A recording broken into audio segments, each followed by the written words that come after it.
मैंने बातचीत भी किया है, वे सभी इस बात को बोलते हैं कि हादसा कार्यक्रम के उपरांत दुर्घटना के दौरान प्रारंभिक रूप में इन्होंने पहले वहां पर इस मामले को दबाने का प्रयास किया। घटना घटित हुई है तो इसके पीछे हादसा नहीं तो साजिश किसकी है, कौन इसके पीछे है। तो ऐसे लोगों की एक फितरत है कि चोरी भी और सीना चोरी भी। हाथरस जनपद के सिकंदराबाद तहसील के गांव में एक दुखद और दर्दनाक घटना अपराह्न में घटित हुई।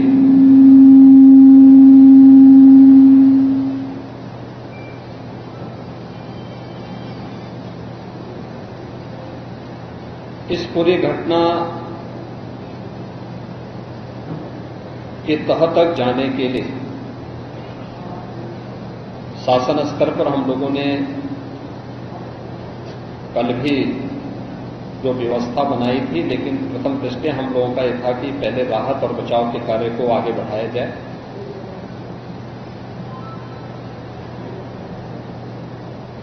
इस पूरी जो अभी हादसा है, इस हादसे में 121 श्रद्धालुओं की मृत्यु हुई, जो उत्तर प्रदेश के साथ साथ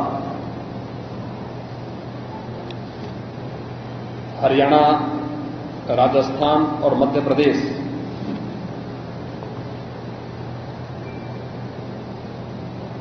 से भी जुड़े हुए थे। उत्तर प्रदेश में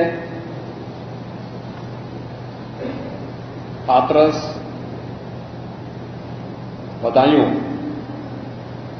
कासगंज, अलीगढ़,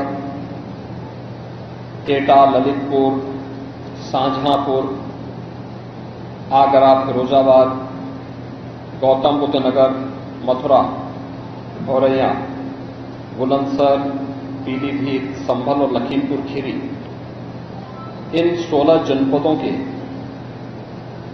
भी कुछ श्रद्धालु जन थे जो इस हादसे के शिकार हुए हैं।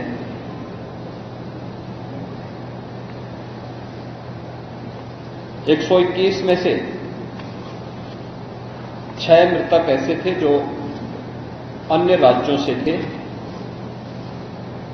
जिनमें ग्वालियर मध्य प्रदेश से 1 थे, हरियाणा से 4 थे और राजस्थान से 1 थे।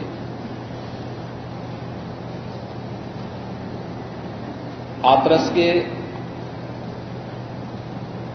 जिला हॉस्पिटल में मैंने जो घायल हैं,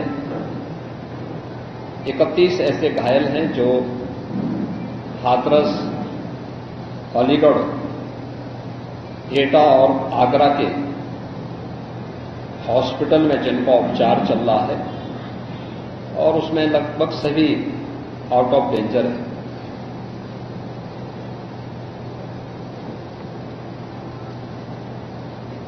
हादसे के बारे में जो वहां के चश्मदीद हैं, जो इस घटना के शिकार हुए थे, गंभीर रूप से घायल हो गए थे, उनमें से ज्यादातर जो लोग हैं जिनसे आज मैंने बातचीत भी किया है,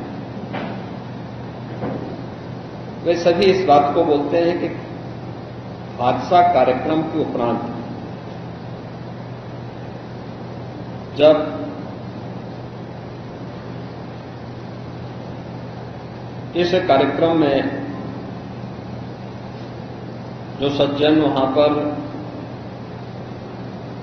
अपना उपदेश देने के लिए आए थे, उनका कार्यक्रम या उनकी कथा संपन्न हुई तो कथावाचक के मंच से उतरने के बाद जीटी रोड में जैसे ही उनका काफिला आया था तो उन्हें छूने के लिए जब महिलाओं का एक दल उधर बढ़ा तो उनके पीछे पीछे भीड़ गई और इसी के बाद वे एक दूसरे के ऊपर चढ़ते गए। सेवादार भी लोगों को धक्का देते रहे, जिसके कारण दोनों ओर, जीटी रोड के दोनों ओर और जीटी रोड के अंदर भी ये सब हादसा वहां पर होता हुआ दिखाई दिया। इसका सबसे दुखद पहलू यह था कि इस प्रकार के आयोजन में जो सेवादार प्रशासन को अंदर घुसने नहीं देते,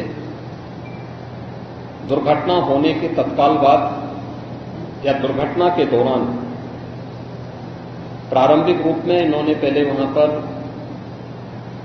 इस मामले को दबाने का प्रयास किया, लेकिन जब उन्हें प्रशासन ने हॉस्पिटल ले जाने की कार्रवाई प्रारंभ की तो इनमें ज्यादातर सेवादार वहां से भाग गए। इस पूरी घटनाक्रम के लिए हम लोगों ने एडीजी आगरा की अध्यक्षता में एक एसआईटी गठित की है, जिसने अपनी प्रारंभिक रिपोर्ट दी है और इस घटना की तह में जाने के लिए उनसे कहा गया है। बहुत सारे ऐसे पहलू हैं जिन पर जांच होनी बहुत आवश्यक है। अब तक प्रथम दृष्टया जो थी हमारी कार्रवाई ये थी कि राहत और बचाव के कार्य को आगे बढ़ाने के बाद आयोजकों को पूछताछ के लिए बुलाना, घटना के बारे में, हादसे के कारणों के बारे में उनसे भी पूछताछ करना और फिर घटना की लापरवाही और जिम्मेदारों की जवाबदेही भी इसके लिए तय करना, जिसके लिए पहले से ही एफआईआर यहां पे दर्ज हो चुकी है। इसके लिए कार्रवाई आगे बढ़ रही है। हम लोग इस बात को किसी भी प्रकार से डिनाई नहीं कर सकते कि इस प्रकार की घटना केवल एक हादसा नहीं होता है। अगर हादसा भी है तो उसके पीछे कौन जिम्मेदार है, और अगर वह घटना घटित हुई है तो इसके पीछे हादसा नहीं तो साजिश किसकी है, कौन इसके पीछे है। इन सभी पहलुओं को लेकर के राज्य सरकार ने तय किया है कि हम इसका एक जुडिशियल इंक्वायरी भी करवाएंगे और जुडिशियल इंक्वायरी हाईकोर्ट के एक रिटायर्ड जज की अध्यक्षता में होगी, जिसमें प्रशासन और पुलिस के भी रिटायर्ड सीनियर अधिकारियों को रख करके इस पूरी घटना की तह में जाकर के जो भी इसके लिए दोषी होगा उन्हें इसकी सजा देना और इस प्रकार की घटना की पुनरावृत्ति न हो, इनके बारे में एक सुझाव और एक एसओपी उनके माध्यम से बनाई जा सके, जिसे आगे इस प्रकार के किसी भी बड़े आयोजन में लागू किया जा सके। यह हम लोग सुनिश्चित करेंगे। और मैंने यहां पर भी हाथरस में भी और सिकंदराराव के घटनास्थल का मैंने दौरा किया, यद्यपि वहां काफी बारिश थी, और वहां जाकर के मैंने एक बार उसको देखने का प्रयास किया है। यद्यपि प्रशासन ने पहले से इसके मैप भी बना के तैयार किए थे, वो भेजे भी थे, लेकिन हादसे के कारणों की प्रारंभिक व्यवस्था देखी जा सके इसको देखने के लिए वहां पर मैं स्वयं गया था। और हमारे 3 मंत्री यहां पर कल से ही कैंप कर रहे थे। मुख्य सचिव और पुलिस महानिदेशक भी यहां पर कल से ही कैंप कर रहे हैं।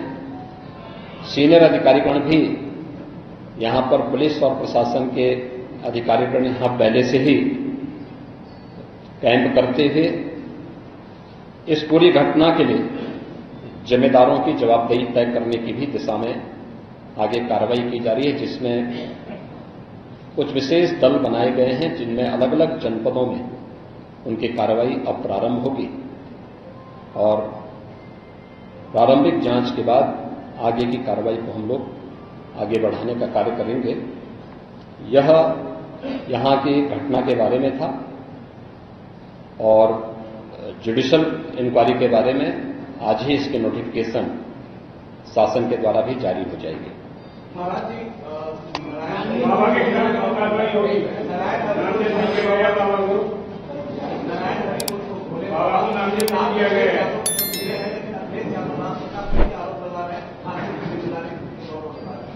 देखिए, कुछ लोगों की एक प्रवृत्ति होती है कि इस प्रकार के दुखद और दर्दनाक घटनाओं में भी वे राजनीति ढूंढते हैं और ऐसे लोगों की एक फितरत है कि चोरी भी और सीना चोरी भी। यह हर व्यक्ति जानता है कि सज्जन के फोटो किसके साथ में है, उनके राजनीतिक संबंध किनके साथ जुड़े हुए हैं। तो स्वाभाविक रूप से आप लोगों ने इस बात को देखा होगा कि पिछले दिनों रैलियों के दौरान इस प्रकार की भगदड़ कहां मचती थी और कौन इसके पीछे थे। और मुझे लगता है उसकी तह में जाना आवश्यक है। जो लोग निर्दोष लोगों के जीवन के साथ खिलवाड़ करते हैं और उनकी जवाबदेही भी इसके साथ तय होती है।